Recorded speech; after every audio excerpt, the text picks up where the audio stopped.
Okay, today I'm going to show you how to make a arboreal tank for your tarantula. I'm going to make one for my P. regalis, which needs to be rehoused desperately. So basically what we're going to need is, in my case, I need a 10-gallon tank, which I got this one here for about 15 bucks from um, PetSmart. We're gonna need some plexiglass for a lid because this thing is gonna be standing up like so. So you're gonna need to create a lid with an opening and plenty of ventilation so the air does not become stagnant. You can do the same thing in a smaller version like this. This is a 2.5 gallon also from PetSmart, and this makes a nice tank for an avic. Some of the things we're going to need here, we're going to need some plexiglass. This is obviously too small of a piece, but just to show you on the camera, this is a 1/4 inch thick. I happen to get these pieces. I happen to get a nice little sheet for free, but your hardware store, you can purchase this at a hardware store. I don't know if I'd go much thinner than 1/4 inch because at that point it becomes very flimsy, but especially for a larger tank. So I would go with 1/4 inch for a larger tank. We're going to need some cardboard. I've already pre-cut this, but you will see what that is for. And here is, we're going to need some kind of a rule. I use this nice, I think it's stainless steel ruler here, and to measure obviously some stuff to write with.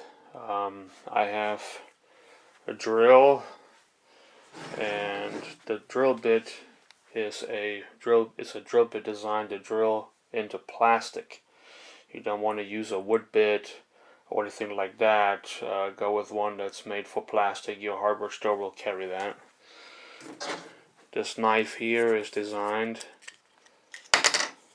for scarring plexiglass.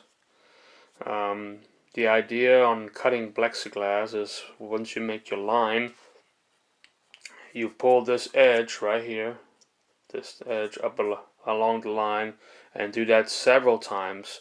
Each time you'll see it'll take a little bit of plastic away and make the line basically create a groove in the plexiglass, and at a certain point you'll be able to just pop the edge and it'll snap right there where you've scarred it, leaving a halfway pretty nice clean edge.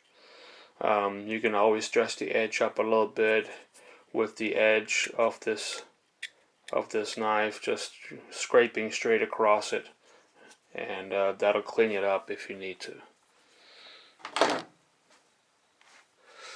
Alright, let's get started. Alright, so the first thing you want to do is take a piece of cardboard and measure it to the exact inside dimension of this glass top. So basically when you're done, it should fit perfectly inside like this. This is your template that you're going to use to cut your plexiglass. So basically you take this template, put it on top of your plexiglass, you know, match a couple of the factory edges there, and then draw around it so that you cut your plexiglass the size of the inside diameter of this lid. Now when you finish cutting it, you'll wind up with a solid piece that fits nicely inside the lid.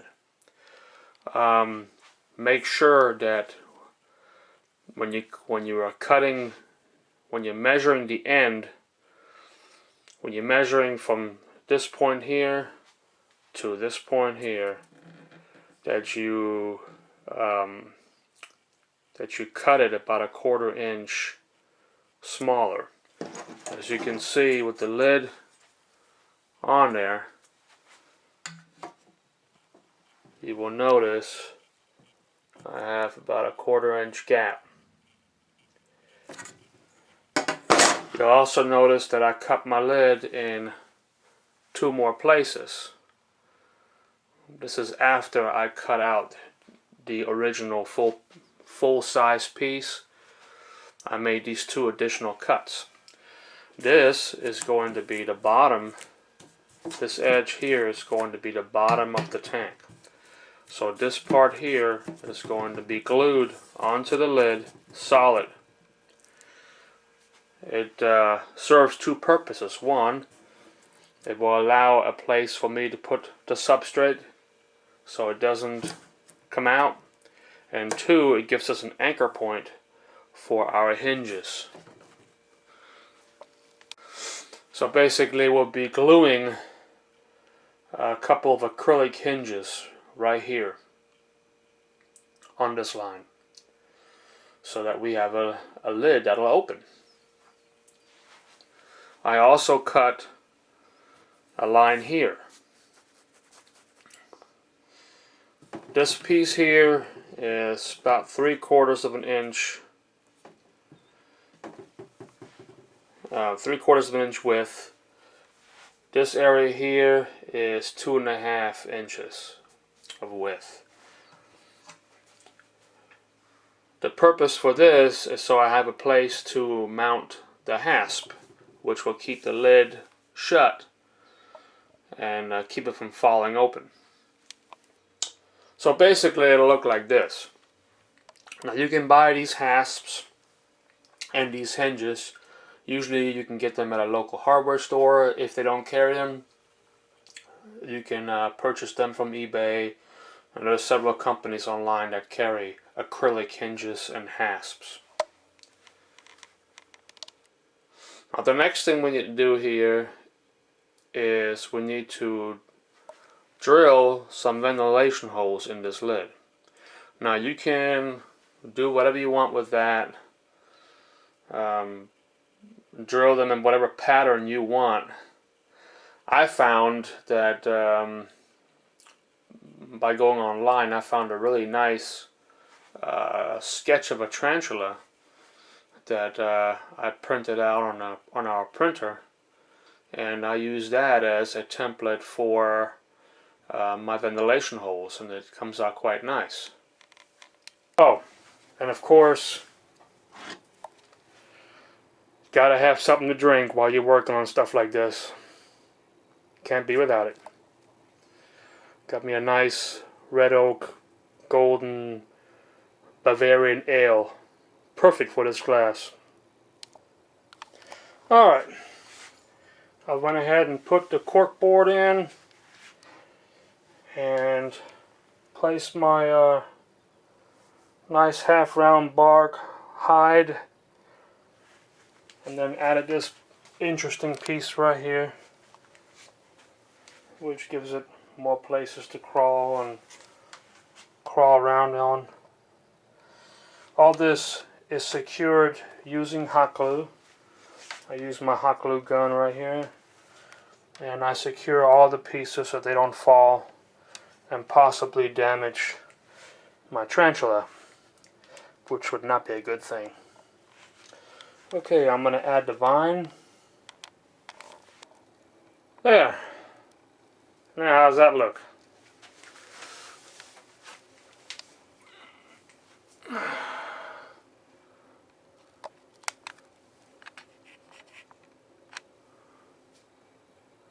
As you can see, it all looks pretty decent. Now we just got to add a little bit of finishing touches here. Using the hot glue and some moss, we make this thing come alive.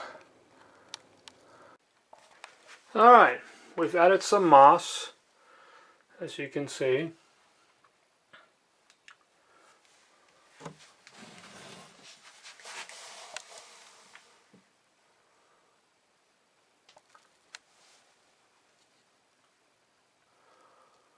You don't want to overdo it. Sometimes, as they say, less is more.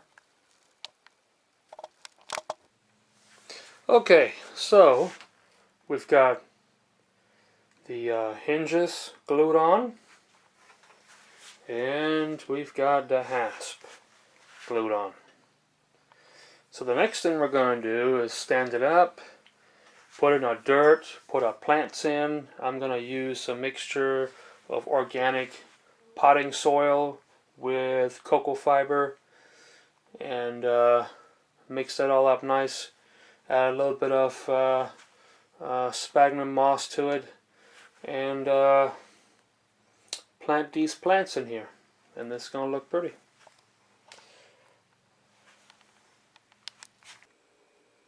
Here's one plant.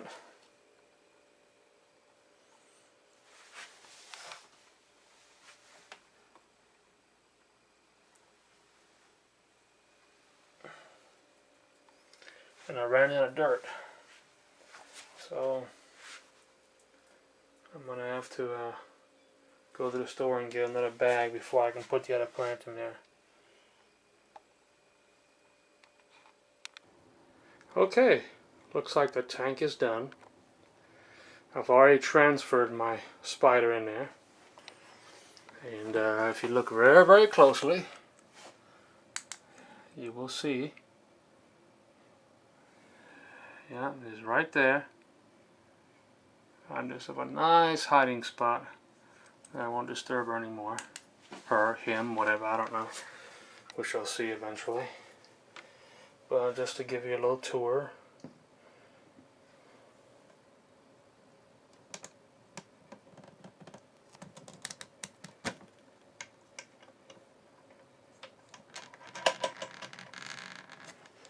Be really careful here. You can kind of get a nice tour of this tank. Don't want any escapes. But as you can see, it is done. So you got nice live plants. You got a nice hide here. A little one here that it's in. You have a big one right here that you can go into as it gets bigger.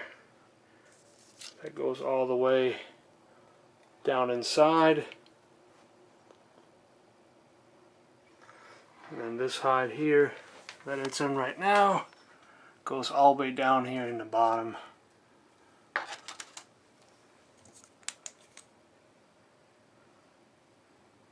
It goes all the way down in there underneath the plants. Plenty of areas. So it'll be a pretty happy spider.